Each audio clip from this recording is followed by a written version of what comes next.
요즘에 남가주 날씨를 한마디로 표현하자면 징하다, 뭐 이렇게 표현을 하고 싶어요. 정말 이 9월 달인데도 이게 트리플 디지트라고 하죠. 100도가 이렇게 오르락내리락 하는 게 참 믿어지지가 않고, 그것도 며칠이 아니라 지금 한 달 이상을 폭염에다가 아주 무덥기까지 하니까 지구가 참 이게 고장이 나고도 상당히 나쁘다는 생각을 하게 되어집니다. 여기만 그런가 봤더니 지난 주간 파키스탄 얘기를 들어봤더니 참 안타깝더라고요.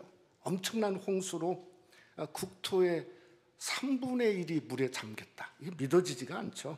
이재민만 현재 600만 명이 있고, 헬기가 좀 이렇게 구조하려고 이렇게 내리려고 하는데 내릴 땅이 없다는 거예요.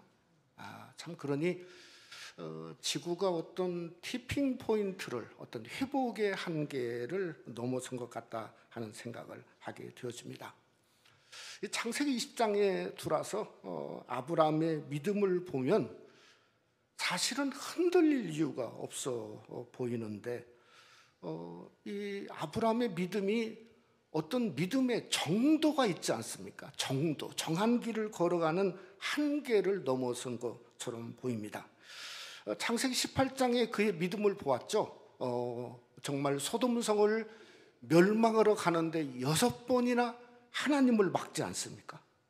또 우리가 지난 시간에 보았죠. 19장에서는 아니 소돔성이 엎어지는 와중에 놋을 빼낸 것은 기도의 끈이었다. 누구의 기도죠? 아브라함의 기도의 끈으로 놋을 구출해냈다. 이것을 우리가 보았습니다.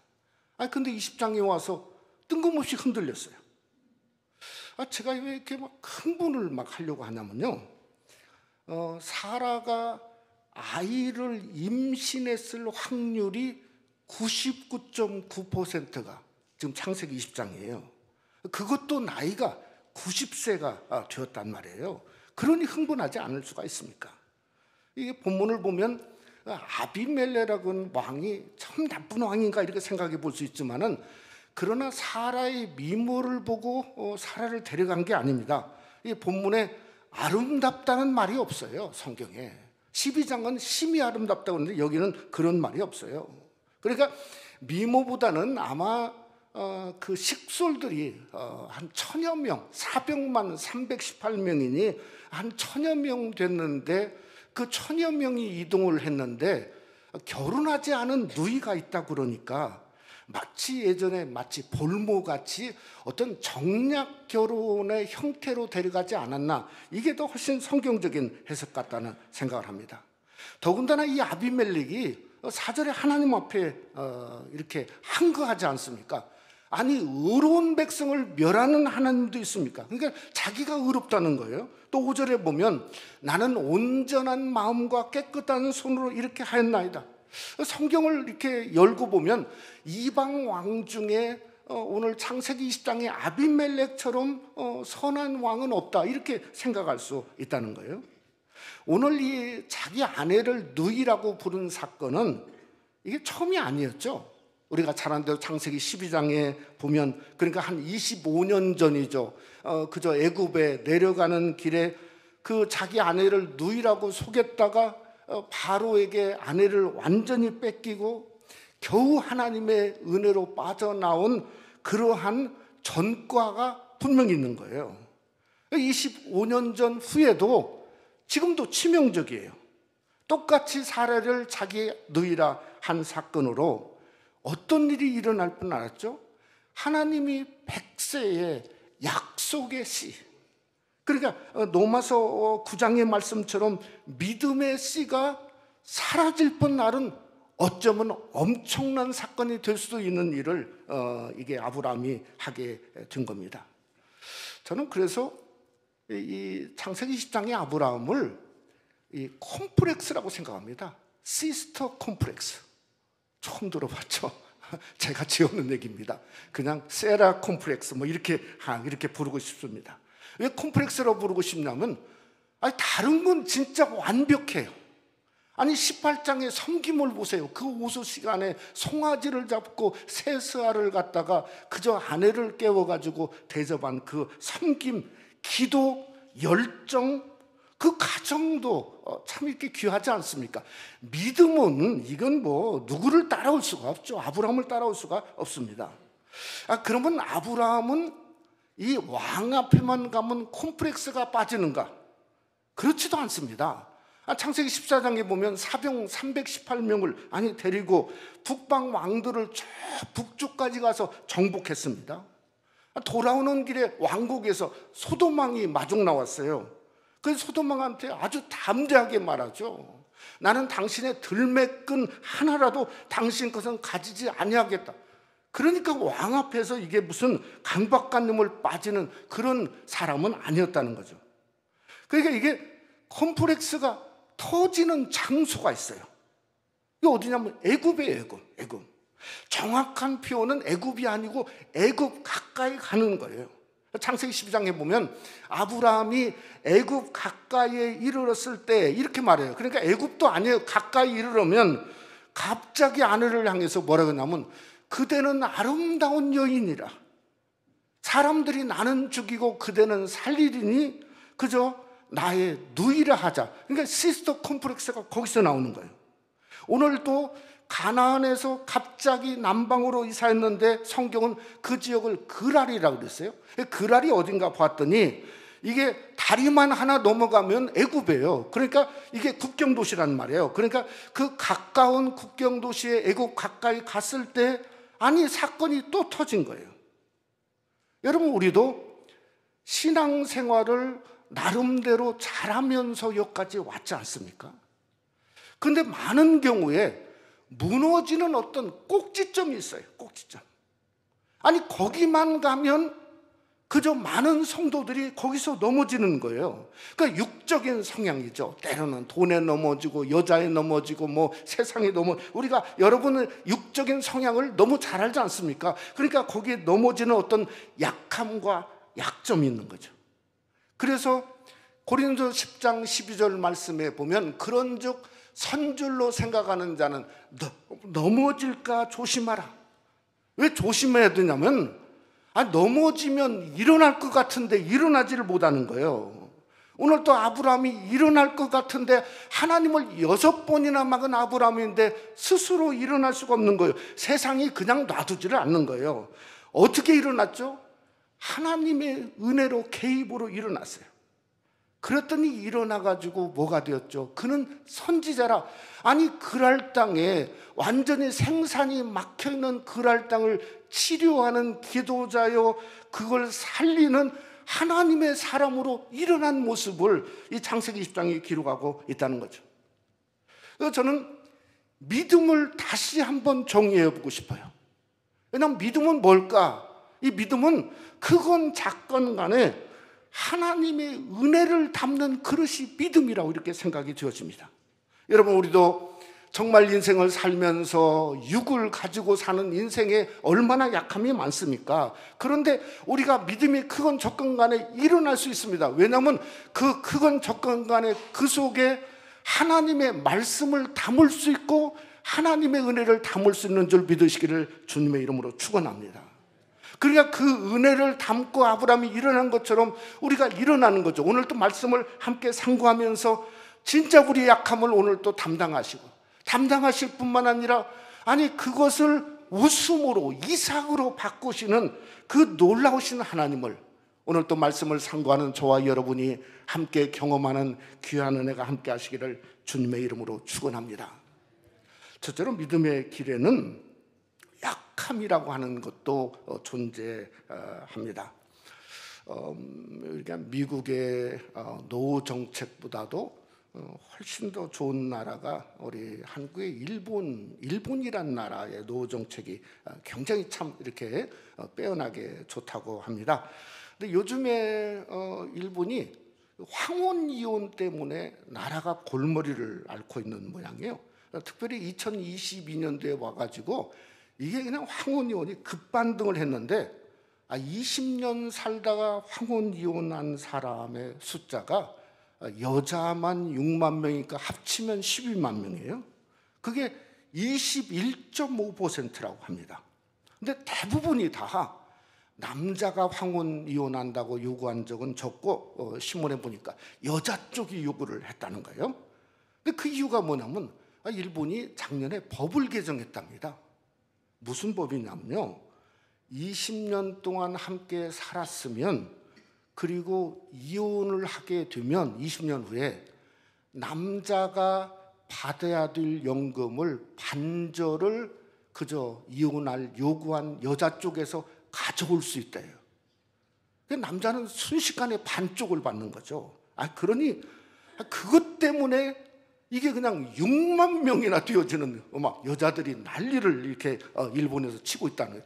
그러니까 참 썬뜻하는 생각이 드는 거예요. 이런 법도 있구나 하는 게. 근데 한국은 더 심각해요. 한국 사람은요, 우리가 잘 알죠. 그것저것 안 따지는 거예요. 뭐 돈 뭐 안 따지는 거예요. 나 더 이상 못 참겠다. 그래가 끝내자.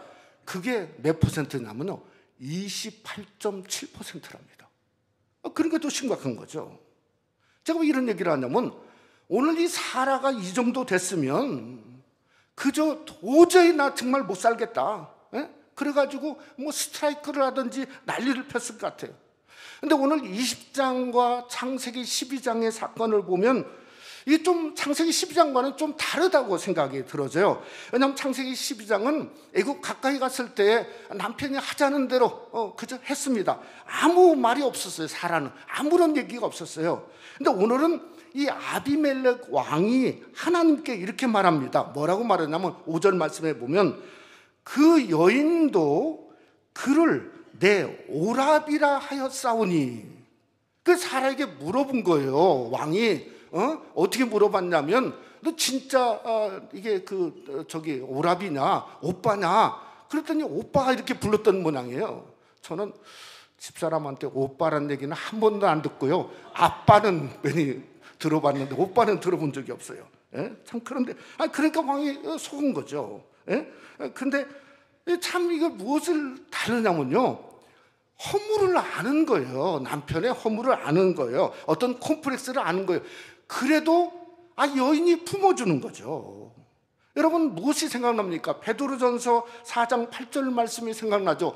무엇보다도 뜨겁게 사랑할지니 사랑은 허다한 죄 허물을 덮느니라. 부부가 서로 노년에도 뜨겁게 사랑하는 귀한 은혜가 여러분 속에 행복한 부부 생활이 되시기를 주님의 이름으로 축원합니다. 저는 이 콤플렉스의 원인을 좀 찾아볼 필요가 있는 것 같아요. 왜냐하면 여러분, 우리들이 믿음이 있지 않습니까? 똑같이 콤플렉스가 있어요. 죄의식도 있습니다. 상처도, 깊은 상처가 있습니다. 그러니까 한번 어떻게 도대체 뭐 때문에 이런 콤플렉스에 빠졌나 한번 살펴볼 필요가 있어요. 첫째는요, 가나안을 떠나니까 콤플렉스가 나오는 거예요. 가나안이 있을 때는 이런 일이 없어요. 왕들을 전쟁에도 데리고 나가서 찾아오고 그저 그 소돔 왕에게도 그렇게 이런 일이 없습니다. 그런데 가나안을 떠나기만 해서 애굽 땅으로 가기만 하면 갑자기 무슨 시스터 콤플렉스, 오빠 콤플렉스가 갑자기 서로 찾아오는 거예요. 왜 그런가 하면 애굽의 특징은 뭔가 하면 땅입니다. 땅. 나일강 땅이에요. 그러니까 애굽에 있으면 땅만 보고 사는 거예요. 들리는 대로 살고 느끼는 대로 사는 거예요. 그러니까 들리는 대로 살고 느끼는 대로 살으니까 그저 느끼는 만큼 콤플렉스를 느낄 수 있는 거예요. 근데 가나안은 아예 지형 자체가 하나님이 비가 내리지 아니하시면 살 수 없는 곳이에요. 그러니까 믿음으로 살아야 되고 하늘을 바라보는 곳이에요. 여러분, 믿는다고 하는 것은, 우리가 땅을 바라보고 믿는 것은 결코 아니라는 겁니다. 로마서 8장은 우리에게 이렇게 말합니다. 보이는 소망이 아니니 보는 것을 누가 바라리요. 그러니까 우리는 보이는 것으로 살고 느끼는 것으로 살 수 없다는 거예요. 우리가 보이는 것으로 살고 뭔가 가진 거, 피부로 그저 느끼는 것으로 땅만 보고 사는, 근데 믿음이 있다고 하는데 그것은 옳은 믿음이 아니에요. 때로는 죽은 믿음이고 거짓 믿음이라고 할 수밖에 없는 거죠. 여러분 고린도후서 7장 말씀에 보면 새 번역에 이렇게 말했습니다. 뭐라고 말하냐면 우리는 믿음으로 살아가지 보는 것으로 살아가지 않습니다. 우리가 뭘로 살아간다고요? 믿음으로 살아가지 보는 것으로 저와 여러분은 살아가지 않습니다 하는 마침표가 여러분 속에 있어야 되는 거예요. 그래서 가나안을 떠나면 안 되는 거예요. 한마디로 말하면 성전 중심이죠. 성전 중심으로 저와 여러분이 살 때 믿음으로 살 수 있는 겁니다. 두 번째는 세팅 같아요. 세팅. 이런 일이 생기면 이렇게 하자. 그렇게 미리 세팅을 하는 거예요. 근데 누이라고 하는 말은 반은 진짜고 그 다음에 안에는 뺐어요. 그러니까 반은 거짓말이에요. 아니 이 반반의 특징이 뭐냐면요, 항상 반은 진짜고 반은 거짓말이면 센 쪽으로 가서 붙어요. 자석처럼 권력이 세고 왕이 세고 그러면 그쪽으로 가서 거기에 맞추는 거예요. 그 반쪽 거짓 아니면 진짜 그것만 맞춰서 하는 거예요. 아니 그러니까 이게 믿음의 길을 걸어갈 수 없는 거예요. 왜 그러냐면 그저 많은 사람들이 생각할 때 믿는 건 좋다는 거예요. 근데 믿음은 보장 개런티가 없다는 거예요. 아니 개런티를 하나님이 해주셔야지, 개런티도 안 하면서 믿기만 하라, 자기 믿을 수 없다는, 불안하다는 거예요. 항상 상황에 따라서 양쪽 다리를 걸치고 사는 거예요. 여러분 이런 경우가 나올 수 있는 건 뭔가 항상 자기의 약점, 그 자신의 약점만을 보기 때문에 그렇습니다. 민수기 13장을 보면 이스라엘 민족이 가나안 정복을 위해서 12지파에서 한 명씩 선정해가지고 가나안 땅을 들어가서 정탐하게 합니다. 근데 그 가나안 땅에 가보니까 안악자손이 있고 엄청난 기골이 장대하고 토사물도 엄청 많은데 그저 10명이 자기 모습을 본 것 같아요. 그러니까 완전히 거짓골이거든요. 그래서 뭐라고 그랬죠? 우리는 메뚜기 같다는 거예요. 메뚜기 같다. 근데 여호수아 갈렙만은 뭐라 했냐면 공동 번역에 보니까 이런 번역을 했어요. 그들은 이미 우리의 밥이다. 이미 우리의 밥이다. 완전히 다른 거죠. 그러니까 메뚜기 믿음을 가지면 그냥 광야에서 다 죽었어요. 전부 다. 근데 그들은 이미 우리의 밥이라고 하는 큰 믿음을 가지면 가나안 정복도 여호수아 갈렙은 밥 먹듯이 정복했다 하는 것을 성경이 우리에게 말씀하고 있다고 하는 거죠. 여러분 우리가 한번 생각해 봅시다. 하나님을 믿는 믿음이 우리 삶 속에 개런티를 못 해줍니까? 보장이 없습니까? 성경 66권이 우리를 향해서 그 사람을 향해서 소리를 지를 거예요. 아니다는 게 아니다. 아니다. 살아계신 하나님이 우리의 담대한 보장이 되는 줄 믿으시기를 주님의 이름으로 축원합니다. 그래서 믿음이라고 하는 말이 성경에 나올 때마다 항상 뭐냐면 굳게 서라, 믿음에 굳게 서라, 군대 용어죠. 여러분 고린도서 16장 13절 말씀에 보면 깨어 있으십시오, 믿음에 굳게 서 있으십시오, 용감하십시오, 힘을 내십시오. 우리가 주님 안에서 여러분이 정말 하나님 안에서 깨어있고 믿음에 굳게 서고 용감하게 서고 힘을 내므로 말미암아 아무리 믿음이 약해도 거기에 은혜가 쌓여지면 강함으로 변할 수 있다는 거죠. 우리가 믿음에 굳게 서서 로마서 5장의 말씀처럼 믿음에 서 있는 그 놀라운 은혜를, 그 믿음을 통해서 경험하는 귀한 여러분의 축복이 여러분 속에 함께 하시기를 주님의 이름으로 축원합니다. 두 번째로 하나님은 약함을 바꾸십니다. 창세기 20장에 와서 참 궁금한 것은 아브라함이 잘 있다가 뜬금없이 남방으로 가서 그랄 땅에 가서 정착을 했네요. 이게 기근 때문일까? 왜 기근이라는 말이 나오냐면 창세기 26장에 보면 그의 아들 이삭이 아브라함 때와 같은 기근으로 그랄 땅에 가서 정착을 했거든요. 그러니까 근데 아무리 봐도 기근이라는 말이 성경에 없어요. 근데 하나 추측해 볼 수 있는 것은 갑자기 야반도주를 한 것 같아요. 갑자기 이사를 갔어요. 근데 그 전장에, 그러니까 19장에 보면 소돔성 멸망 현장을 아브라함이 봤어요. 그게 연기가 솟아오르는 걸 봤어요. 요즘에 고고학자들이 그런 얘기를 하지 않습니까? 소돔성의 사해 남쪽에 있는데 그게 이 소돔성 멸망에 적어도 100m 정도가 성 전체가 땅 속에 들어가서 사해바다 속에 들어가 있다 이거예요. 아니 그러니까 땅이 100m, 소돔성 전체가 그렇게 꺼졌는데, 아니 생각해 보세요. 이게 가나안 땅이라고 그대로 있겠습니까? 뭔가 흔들리고 막 아주 요동을 쳤지 않겠습니까? 그러니까 거기가 들어오니까 우리도 여기도 무너지겠다. 그래서 갑자기 남쪽으로 내려가다가 그랄 땅에 갔다 하는 생각을 하게 되어집니다. 또 하나는 선입관념입니다. 왜 소돔성이 멸망했냐? 의인 10명이 없어 멸망했거든요. 그랄에 가서도 똑같은 생각을 하고 있는 거예요. 여러분, 아비멜렉이 왜 네가 나한테 이렇게 하였나 죄를 다구치니까 11절에 뭐라 했냐면, 이곳에서는 아무도 하나님을 두려워하는 사람이 없는 줄 알았다는 거예요. 한 명도 없고 자기들만 의인인 거예요. 근데 실상을 뒤집어 보니까, 아니 왕인 아비멜렉부터 의로운 자고 하나님의 음성을 듣고 두려워했어요. 하나님이 꿈에 현몽했는데요, 그동안 아침에 성경에 보니까 일찍 왕이 일어나가지고 모든 신하를 불렀어요. 그래서 그 얘기를 전부했어요. 그랬더니 8절에 보니까 전부 모든 사람이 하나님을 심히 두려워했다. 그러니까 이게 다 틀린 거죠. 어떤 패닉을 느끼고 사는 거나 어떤 선입관념을 갖고 사는 거나, 아니 아브라함은 그저 하나님을 못 믿은 거죠. 다 틀린 거죠. 우리가 인생을 막 달리고 있으면서 뭔가 막 뛰어가고 있으면서 한 번 좀 멈출 필요가 있어요. 멈출 필요가, 어디로 가고 뭐 때문에 두려워하고 내가 무슨 생각을 하고 있는가 멈출 필요가 있어요. 이사야 55장은 그 멈춤에 대해서 이렇게 우리에게 6절로 7절로 말하고 있습니다. 불의한 자는 그 가던 길을 돌이켜라. 허영에 들뜬 자는 생각을 고쳐라. 야외께 돌아오너라. 자비롭게 맞아주시리라. 용서해 주시리라. 내 생각은 너의 생각과 같지 않다. 나의 길은 너의 길과 같지 않다. 야훼의 말씀이시다. 믿습니까?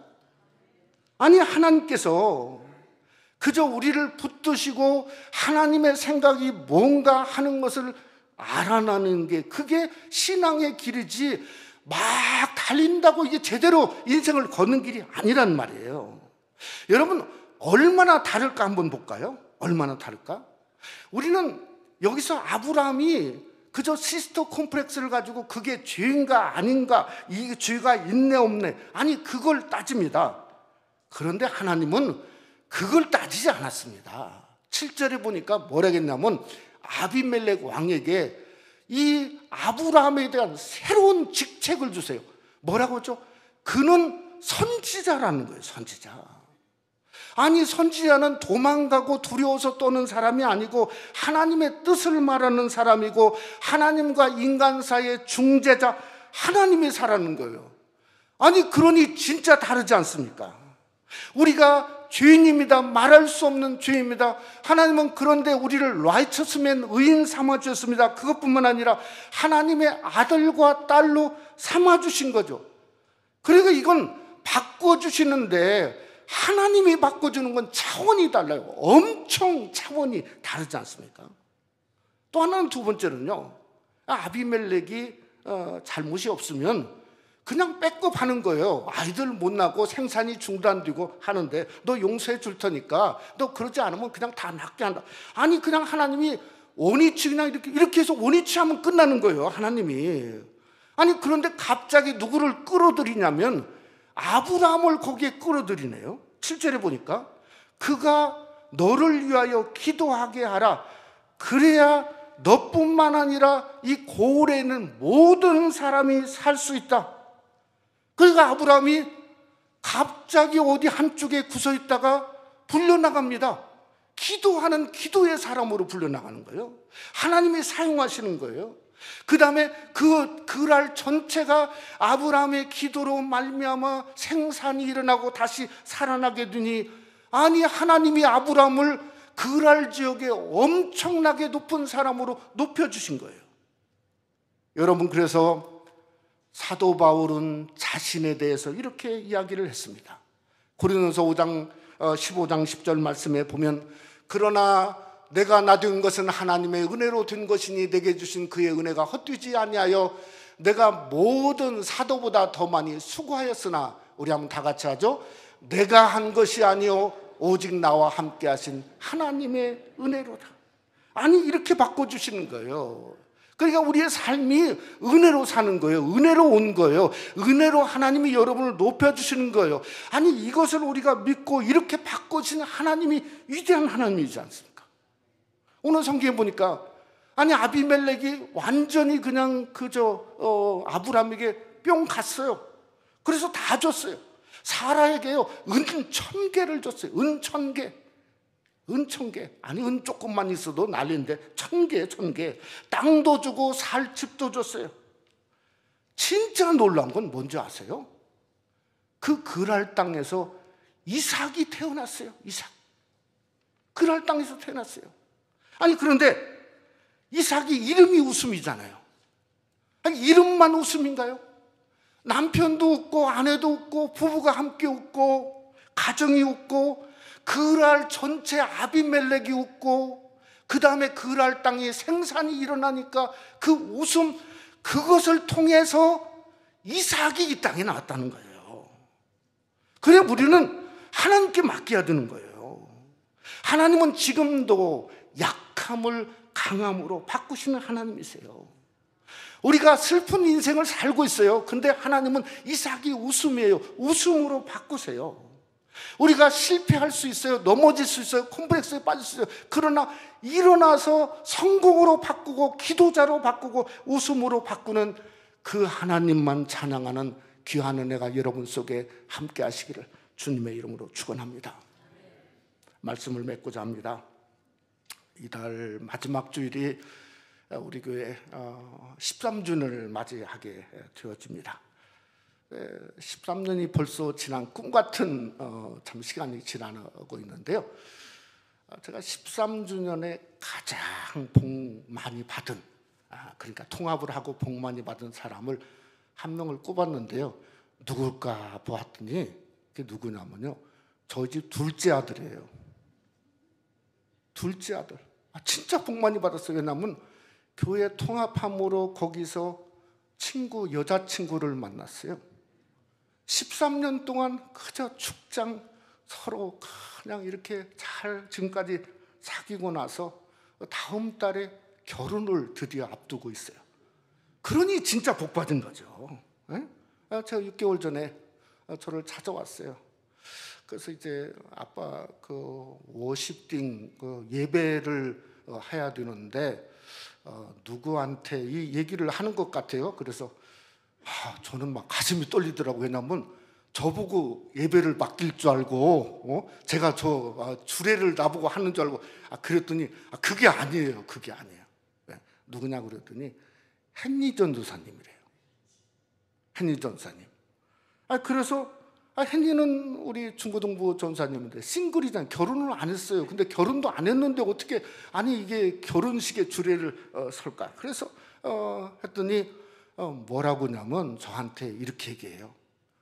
자기들이 만나서 지금까지 어려울 때 일으켜 세워주고 기도해주고 격려해주고 길을 인도해주고 함께하고 자기들을 가장 잘 알고 가장 그저 좋아하는 전도사님이 헨리인데 헨리에게 맡기고 싶다. 너 참 잘했다. 제가 너 참 잘했다. 역시 내 아들이다. 그 얘기는 안 했지만 너 참 잘했다. 예? 우리 하나님이 그와 같이지 않습니까? 우리 인생을 사는데 약점 없고 콤플렉스 없는 사람이 어디 있습니까? 어떤 사람은 세컨 콤플렉스도 있어요.